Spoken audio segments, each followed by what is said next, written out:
जय Bharat. Welcome to deaf talks clips by Adi अचिंत।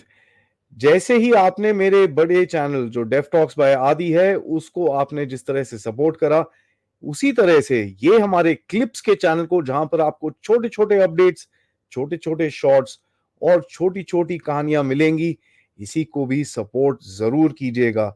Like का button जरूर दबाइए, सब्सक्राइब तो ऑब्वियसली करिए, बेल आइकॉन दबाना बिल्कुल मत भूलिएगा।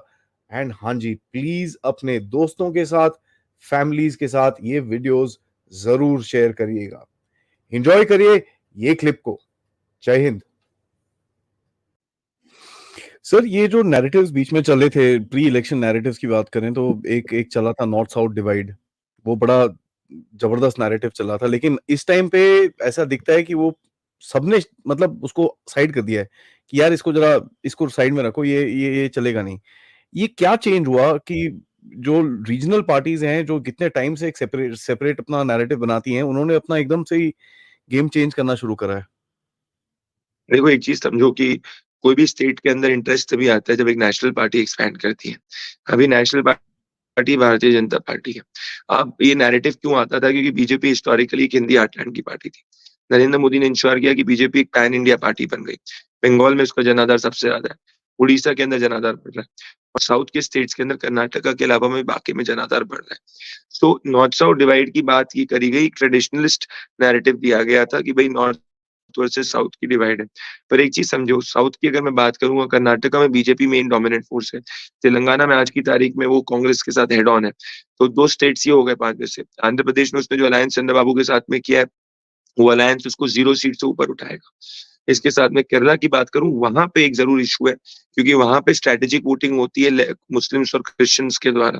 तो जब क्रिश्चियन वोट हम्म। शिफ्ट होगा तो ऑटोमेटिकली आप चेंज देखोगे। पर ऐसा नहीं, बीजेपी में खत्म है।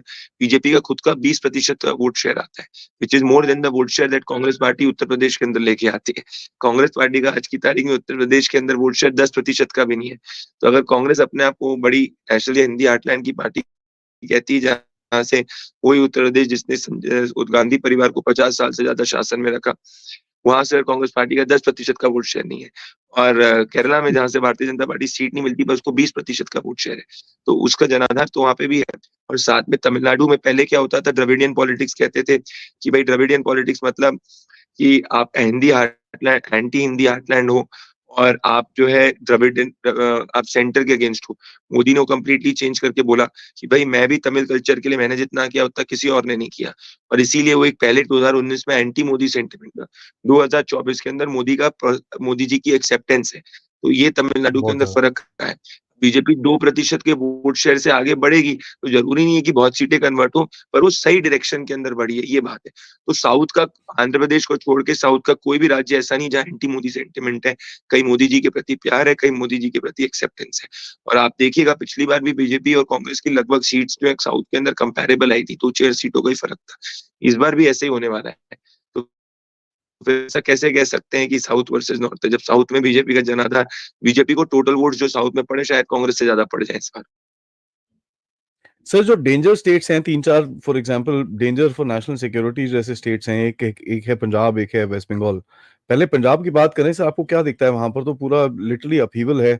बीजेपी ने अकाली को साइड में कर दिया बिकॉज ऑब्वियसली वो जो एक सेपरेशन स्टेटमेंट है, ये वो एंड ऑल दैट। अभी अमृतपाल सिंह का एक नैरेटिव चलाने की कोशिश की जा रही है, जो मेरे हिसाब से, मैं ये बाहर की चीजों को देखता हूँ तो वहां से बाहर से थोड़ी सी आग लगाने की कोशिश की जा रही है। आपने देखा ही होगा, खालिस्तानियों के ऊपर काफी नैरेटिव चला है पिछले 2 दिन में। ये पंजाब में पहले बात करें sir, what do you see what is gonna happen? Because वो एक बड़ा डेंजरस सा स्टेट है। पीपल आर डाउन, डेमोग्राफी खराब हो रखी है, there are lot of problems. तो आप कैसे देखते हैं उसको?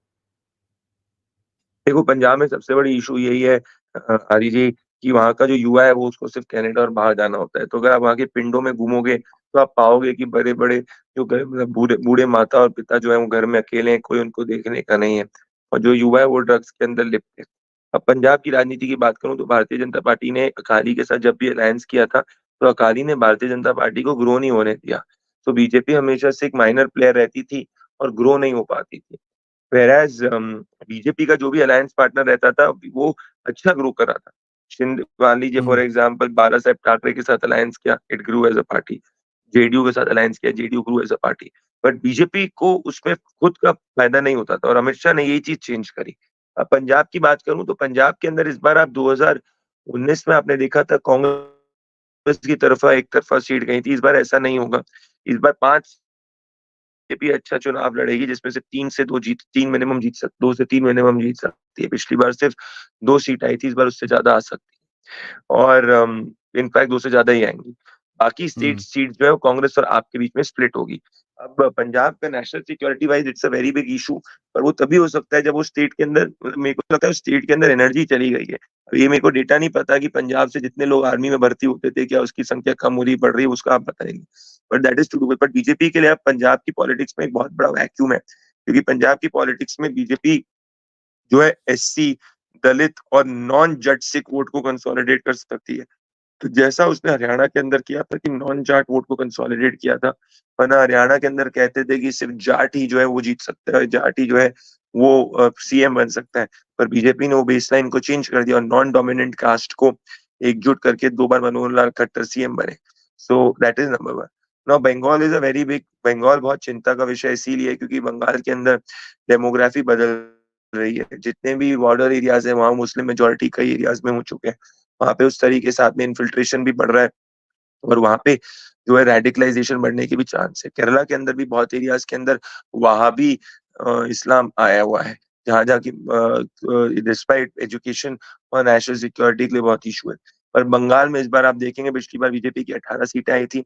अगर इस बार वोटिंग फ्री और फेयर होती है तो बीजेपी 18 सीटों से ज़्यादा ला सकती है, 20 से ऊपर ला सकती है। क्योंकि बंगाल में ममता बनर्जी के खिलाफ गुस्सा है। संदेशखाली के बाद में एक बड़ा गुस्सा है कि ममता बनर्जी हुँ। की सरकार में करप्शन पे भी नैरेटिव भी उनके ऑनेस्ट सरकार नहीं थी।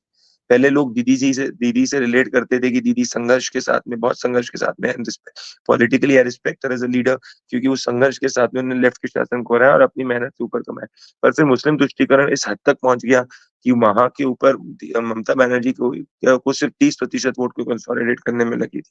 पर अभी की स्थिति ये है कि पहले क्या होता था कि सिर्फ बीजेपी को आइडियोलॉजिकल वोट मिल रहा था, पर अब महिलाएँ जो हैं, वो ममता बनर्जी के साथ उस तरीके से नहीं है जैसे पहले थी। तो अगर फ्री एंड फेयर वोटिंग होगी, तो आप देखेंगे कि बीजेपी को 18 से ज़्यादा सीटें मिल जाएगी बंगाल के अंदर। सर, थोड़ा दिल्ली के बारे में बात करते हैं। मेरे को आपसे नॉर्थ ईस्ट के बारे में पूछना है, but I want to come back to Delhi before I go that side. Delhi में जो ये केजरीवाल जी जो अंदर हैं, ये है, वो है, काफ़ी वहाँ पर अपहीवल है पॉलिटिक्स का।